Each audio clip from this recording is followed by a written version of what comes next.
Sourate 11, Hud. Au nom d'Allah, le tout miséricordieux, le très miséricordieux. Alif, Lam, Ra. C'est un livre dont les versets sont parfaits en style et en sens, émanant d'un sage parfaitement connaisseur. N'adorez qu'Allah. Moi, je suis pour vous de sa part un avertisseur et un annonciateur. Demandez pardon à votre Seigneur. Ensuite, revenez à lui. Il vous accordera une belle jouissance jusqu'à un terme fixé. Et il accordera à chaque méritant l'honneur qu'il mérite. Mais si vous tournez le dos, je crains alors pour vous le châtiment d'un grand jour. C'est à Allah que sera votre retour, et il est omnipotent.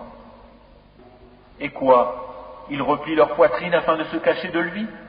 Même lorsqu'ils se couvrent de leurs vêtements, il sait ce qu'ils cachent et ce qu'ils divulguent, car il connaît certes le contenu des poitrines. Il n'y a point de bête sur terre dont la subsistance n'incombe à Allah qui connaît son gîte et son dépôt. Tout est dans un livre explicite. Et c'est lui qui a créé les cieux et la terre en 6 jours, alors que son trône était sur l'eau, afin d'éprouver lequel de vous agirait le mieux. Et si tu dis, vous serez ressuscités après la mort, ceux qui ne croient pas diront, ce n'est là qu'une magie évidente. Et si nous retardons pour eux le châtiment jusqu'à une période fixée, ils diront, qu'est-ce qui le retient? Mais le jour où cela leur viendra, il ne sera pas détourné d'eux, et ce dont ils se moquaient les enveloppera. Et si nous faisons goûter à l'homme une grâce de notre part et qu'ensuite nous la lui arrachons, le voilà désespéré et ingrat. Et si nous lui faisons goûter le bonheur après qu'un malheur l'ait touché, il dira, les maux se sont éloignés de moi, et le voilà qui exulte plein de glorioles. Sauf ceux qui sont endurants et font de bonnes œuvres, ceux-là obtiendront pardon et une grosse récompense. Il se peut que tu négliges une partie de ce qui t'est révélé et que ta poitrine s'en sente compressée, parce qu'ils disent, que n'a-t-on fait descendre sur lui un trésor? Ou bien, que n'est-il venu un ange en sa compagnie? Tu n'es qu'un avertisseur, et Allah est le protecteur de toutes choses. Ou bien ils disent, il l'a forgé, le Coran. Dis, apportez donc 10 sourates semblables à ceci, forgées par vous, et appelez qui vous pourrez pour vous aider, hormis Allah, si vous êtes véridique. S'ils ne vous répondent pas, sachez que c'est par la science d'Allah qu'il est descendu, et qu'il n'y a de divinité que lui. Êtes-vous soumis à lui? Ceux qui veulent la vie présente avec sa parure, nous les rétribuerons exactement selon leurs actions sur terre, sans que rien leur en soit diminué. Ceux-là qui n'ont rien dans l'au-delà, que le feu, ce qu'ils auront fait ici-bas sera un échec, et sera vain ce qu'ils auront œuvré. Est-ce que celui qui se fonde sur une preuve évidente venant de son Seigneur, le Coran, est récité par un témoin de sa part, l'archange Gabriel, cependant qu'avant lui, Mohammed, il y a le livre de Moïse tenant lieu de guide et de miséricorde, est meilleur, ou bien celui qui ne se fonde sur aucune preuve valable? Ceux-là y croient, mais quiconque d'entre les factions n'y croit pas aura le feu comme rendez-vous. Ne sois donc pas en doute au sujet de ceci, le Coran. Oui, c'est la vérité venant de ton Seigneur, mais la plupart des gens n'y croient pas. Et quel pire injuste que celui qui forge un mensonge contre Allah. Ceux-là seront présentés à leur Seigneur, et les témoins, les anges, diront, voilà ceux qui ont menti contre leur Seigneur, que la malédiction d'Allah frappe les injustes. Qui obstrue le sentier d'Allah aux gens, cherche à le rendre tortueux, et ne croit pas en l'au-delà. Ceux-là ne peuvent réduire Allah à l'impuissance sur terre. Pas d'alliés pour eux en dehors d'Allah, et leur châtiment sera doublé. Ils étaient incapables d'entendre, ils ne voyaient pas non plus. Ce sont ceux-là qui ont causé la perte de leurs propres âmes. Et leurs inventions, les idoles, se sont éloignées d'eux. Ce sont eux, infailliblement, qui dans l'au-delà seront les plus grands perdants. Certes, ceux qui croient, font de bonnes œuvres et s'humilient devant leur Seigneur, voilà les gens du paradis, où ils demeureront éternellement. Les deux groupes ressemblent, l'un à l'aveugle et au sourd, l'autre à celui qui voit et qui entend. Les deux sont-ils comparativement égaux? Ne vous souvenez-vous pas? Nous avons déjà envoyé Noé à son peuple. Je suis pour vous un avertisseur explicite, afin que vous n'adoriez qu'Allah. Je crains pour vous le châtiment d'un jour douloureux. Les notables de son peuple qui avaient mécru dirent alors: Nous ne voyons en toi qu'un homme comme nous, et nous voyons que ce sont seulement les villes parmi nous qui te suivent sans réfléchir. Et nous ne voyons en vous aucune supériorité sur nous. Plutôt, nous pensons que vous êtes des menteurs. Il dit: Ô mon peuple, que vous en semble, si je me conforme à une preuve de mon Seigneur, si une miséricorde, une prophétie échappant à vos yeux est venue à moi de sa part, devrons-nous vous l'imposer alors que vous la répugnez?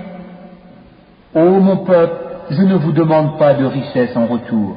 Mon salaire n'incombe qu'à Allah. Je ne repousserai point ceux qui ont cru. Ils auront à rencontrer leur Seigneur. Mais je vous trouve des gens ignorants. Ô mon peuple, qui me secourra contre la punition d'Allah si je les repousse? Ne vous souvenez-vous pas? Et je ne vous dis pas que je détiens les trésors d'Allah. Je ne connais pas l'inconnaissable. Et je ne dis pas que je suis un ange. Et je ne dis pas non plus aux gens que vos yeux méprisent qu'Allah ne leur accordera aucune faveur. Allah connaît mieux ce qu'il y a dans leurs âmes. Si je leur disais, je serais du nombre des injustes. Ils dirent: Ô Noé, tu as disputé avec nous et multiplié les discussions. Apporte-nous donc ce dont tu nous menaces si tu es du nombre des véridiques. Il dit: C'est Allah seul qui vous l'apportera, s'il veut, et vous ne saurez y échapper. Et mon conseil ne vous profiterait pas, au cas où je voulais vous conseiller et qu'Allah veuille vous égarer. Il est votre Seigneur, et c'est vers lui que vous serez ramenés. Ou bien ils disent: Il l'a inventé. Dis: Si je l'ai inventé, que mon crime retombe sur moi, et je suis innocent de vos criminelles accusations. Et il fut révélé à Noé: De ton peuple il n'y aura plus de croyants que ceux qui ont déjà cru.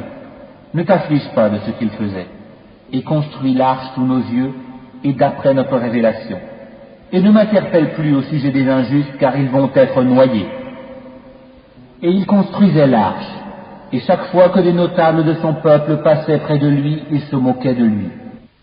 Il dit: Si vous vous moquez de nous, eh bien nous nous moquerons de vous, comme vous vous moquez de nous. Et vous saurez bientôt à qui viendra un châtiment qui l'humiliera, et sur qui s'abattra un châtiment durable. Puis, lorsque notre commandement vint, et que le four se mit à bouillonner d'eau, nous dîmes: Charge dans l'arche un couple de chaque espèce ainsi que ta famille, sauf ceux contre qui le décret est déjà prononcé, et ceux qui croient. Or ceux qui avaient cru en lui étaient peu nombreux. Et il dit: Montez dedans, que sa course et son mouillage soient au nom d'Allah. Certes, mon Seigneur est pardonneur et miséricordieux. Et elle vogua en les emportant au milieu des vagues comme des montagnes. Et Noé appela son fils qui restait en un lieu écarté, non loin de l'arche. Ô mon enfant, monte avec nous et ne reste pas avec les mécréants. Il répondit: Je vais me réfugier vers un mont qui me protégera de l'eau.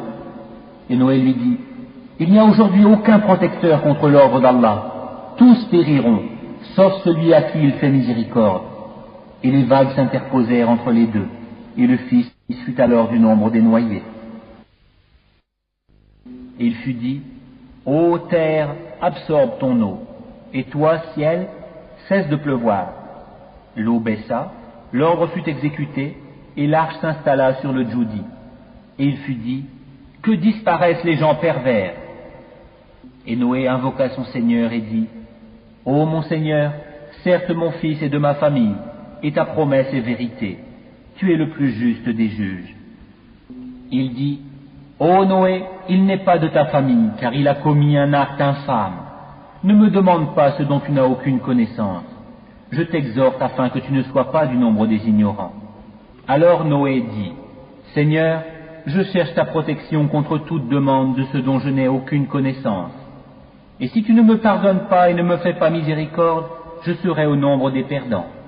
Il fut dit: Ô Noé, débarque avec notre sécurité et nos bénédictions sur toi et sur des communautés issues de ceux qui sont avec toi. Et il y en aura des communautés auxquelles nous accorderons une jouissance temporaire. Puis un châtiment douloureux venant de nous les touchera. Voici quelques nouvelles de l'inconnaissable que nous te révélons. Tu ne les savais pas, ni toi ni ton peuple avant cela. Sois patient, la fin heureuse sera aux pieux. Et nous avons envoyé au Had leur frère Hud qui leur dit: Ô mon peuple, adorez Allah, vous n'avez point de divinité à part lui, vous n'êtes que des forgeurs de mensonges. Ô mon peuple, je ne vous demande pas de salaire pour cela, mon salaire n'incombe qu'à celui qui m'a créé. Ne raisonnez-vous pas? Ô mon peuple, implorez le pardon de votre Seigneur et repentez-vous à lui, pour qu'il envoie sur vous du ciel des pluies abondantes et qu'il ajoute force à votre force. Et ne vous détournez pas de lui en devenant coupable. Ils dirent: Ô Hud, tu n'es pas venu à nous avec une preuve, et nous ne sommes pas disposés à abandonner nos divinités sur ta parole, et nous n'avons pas foi en toi. Nous dirons plutôt qu'une de nos divinités t'a affligé d'un mal. Il dit: Je prends Allah à témoin, et vous aussi soyez témoins, qu'en vérité je désavoue ce que vous associez, en dehors de lui. Rusez donc tous contre moi, et ne me donnez pas de répit. Je place ma confiance en Allah, mon Seigneur et le vôtre. Il n'y a pas d'être vivant qu'il ne tienne par son toupet. Mon Seigneur certes est sur un droit chemin. Si vous vous détournez, voilà que je vous ai transmis le message que j'étais chargé de vous faire parvenir. Et mon Seigneur vous remplacera par un autre peuple, sans que vous ne lui nuisiez en rien, car mon Seigneur est gardien par excellence sur toute chose. Et quand vint notre ordre, nous sauvâmes par une miséricorde de notre part Hud et ceux qui avec lui avaient cru, et nous les sauvâmes d'un terrible châtiment. Voilà les Had, ils avaient nié les signes, les enseignements de leur Seigneur, désobéi à ses messagers et suivi le commandement de tout tyran entêté. Et ils furent poursuivis, ici-bas, d'une malédiction ainsi qu'au jour de la résurrection. En vérité, les Had n'ont pas cru en leur Seigneur. Que s'éloignent, que périssent les Had, peuple de Hud. Et nous avons envoyé aux Samoud leur frère Saleh qui dit: Ô mon peuple, adorez Allah, vous n'avez point de divinité en dehors de lui. De la terre il vous a créé, et il vous l'a fait peupler et exploiter. Implorez donc son pardon, puis repentez-vous à lui. Mon Seigneur est bien proche et il répond toujours aux appels. Ils dirent: Ô Saleh, tu étais auparavant un espoir pour nous. Nous interdirais-tu d'adorer ce qu'adoraient nos ancêtres? Cependant nous voilà bien dans un doute troublant au sujet de ce vers quoi tu nous invites. Il dit: Ô mon peuple, que vous en semble si je m'appuie sur une preuve évidente émanant de mon Seigneur, et s'il m'a accordé de sa part une miséricorde, qui donc me protégera contre Allah si je lui désobéis? Vous ne ferez qu'accroître ma perte. Ô mon peuple, voici la chamelle d'Allah, qu'il vous a envoyée comme signe. Laissez-la donc paître sur la terre d'Allah, et ne lui faites aucun mal, sinon un châtiment proche vous saisira. Ils la tuèrent. Alors il leur dit: Jouissez de vos biens dans vos demeures pendant 3 jours encore. Voilà une promesse qui ne sera pas démentie. Puis lorsque notre ordre vint, nous sauvâmes Saleh et ceux qui avaient cru avec lui, par une miséricorde venant de nous, de l'ignominie de ce jour-là. En vérité, c'est ton Seigneur qui est le fort, le puissant. Et le cri saisit les injustes, et les voilà foudroyés dans leur demeure, comme s'ils n'y avaient jamais prospéré. En vérité, les Samoud n'ont pas cru en leur Seigneur. Que périssent les Samoud! Et nos émissaires sont certes venus à Abraham avec la bonne nouvelle, en disant Salam. Il dit Salam, et il ne tarda pas à apporter un veau rôti. Puis, lorsqu'il vit que leurs mains ne l'approchaient pas, il fut pris de suspicion à leur égard, et ressentit de la peur vis-à-vis d'eux. Ils dirent: N'aie pas peur, nous sommes envoyés au peuple de Lot. Sa femme était debout, et elle rit alors. Nous lui annonçâmes donc la naissance d'Isaac, et après Isaac, Jacob. Elle dit: Malheur à moi, vais-je enfanter alors que je suis vieille et que mon mari que voici est un vieillard? C'est là vraiment une chose étrange. Ils dirent: T'étonnes-tu de l'ordre d'Allah? Que la miséricorde d'Allah et ses bénédictions soient sur vous, gens de cette maison. Il est vraiment digne de louange et de glorification. Lorsque l'effroi eut quitté Abraham, et que la bonne nouvelle l'eut atteint, voilà qu'il discuta avec nous en faveur du peuple de Lot. Abraham était certes longanime, très implorant et repentant. Ô Abraham, renonce à cela, car l'ordre de ton Seigneur est déjà venu, et un châtiment irrévocable va leur arriver.